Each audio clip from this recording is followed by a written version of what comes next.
Hello friends, welcome back to our channel. இன்றைக்கி நம்ம வந்து ஒரு அருமையான ஒரு பூச்சி வெரைட்டி ப்ளஸ் பயிரூக்கி தாங்க நம்ம பார்க்க போகிறோம். என்னோடய சப்ஸ்கிரைபர் 2 பேர் வந்து இந்த மாதிரி செம்பருத்தியில் வந்து ஒரே பூச்சி, இந்த மாதிரி வெள்ளைப்பூச்சி மாவு பூச்சி வந்துகிட்டே இருக்குது, என்ன பண்ணுறதுன்னு ஒரு 2 பேரும் என்கிட்ட கேட்டிருக்காங்க. அவங்களுக்காக தான் இந்த பதிவு. ஒரு சிஸ்டர் கேட்டிருந்தாங்க, செம்பருத்தி பூச்செடி ஃபுல்லாகவே முழுக்கவே எனக்கு வந்து இது வந்துருச்சு, அந்த கிளை ஃபுல்லாகவே வந்துருச்சு மாவு பூச்சி. ஒவ்வொன்றுலையுமே வந்து பூ முட்டுக்கள்லாம் வச்சுருந்தது, அதுக்கு என்ன பண்ணுறதுன்னு கேட்டாங்க. அது என்ன பண்ணுறதுன்னா, நம்ம வந்து யோசிக்கவே கூடாதுங்க. ஃபுல்லாகவே நம்ம கட் பண்ணிடணும், வேறு வழியே இல்லை அதுக்கு.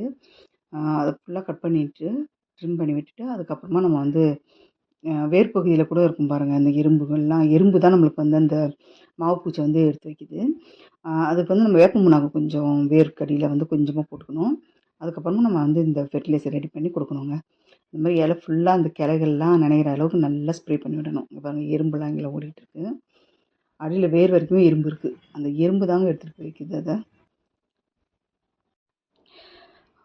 நல்லா ப்ரூனிங் பண்ணி விட்டதுக்கப்புறம் நம்ம இலை கிளை எல்லா இடத்துலையும் படுற மாதிரி நம்ம வேருக்கு எல்லாத்துக்குமே நல்லா ஸ்ப்ரே பண்ணி விடணுங்க. அடி வரைக்கும் நல்லா ஸ்ப்ரே பண்ணணும். இது வந்து கீரை இருக்குது, கீரைக்கும் நல்லா ஸ்ப்ரே பண்ணேன். இப்போ வாங்க நம்ம அது என்ன ஃபெர்டிலைசர்னு பார்த்துக்கலாம்.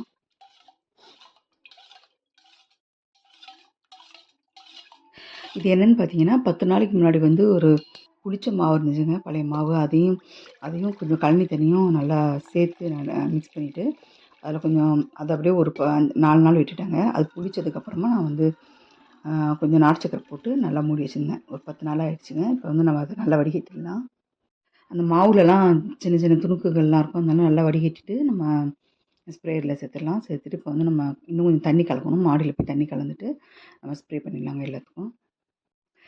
பாருங்கள், இதுக்கு முந்தின நாள் தான் நான் வந்து கட் பண்ணி விட்டுட்டு போயிருந்தேன். இப்போ பார்த்தீங்கன்னா மறுபடியும் இன்னொரு செம்பருத்திலையும் வந்திருக்கு இந்த மாதிரி. அதையும் அந்த ஒரு கிளையும் கட் பண்ணி எடுத்துடலாங்க. எடுத்துகிட்டு இப்போ வந்து ஸ்ப்ரே பண்ண ஆரம்பிச்சிடலாம்.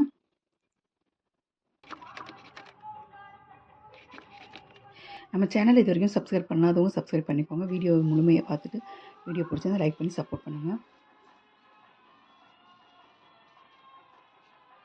இப்போ வாங்க நம்ம வேர் பகுதியில் நல்லா ஸ்ப்ரே பண்ணிடலாங்க. வேர் பகுதியில் தான் நிறைய எறும்பு இருந்துச்சு.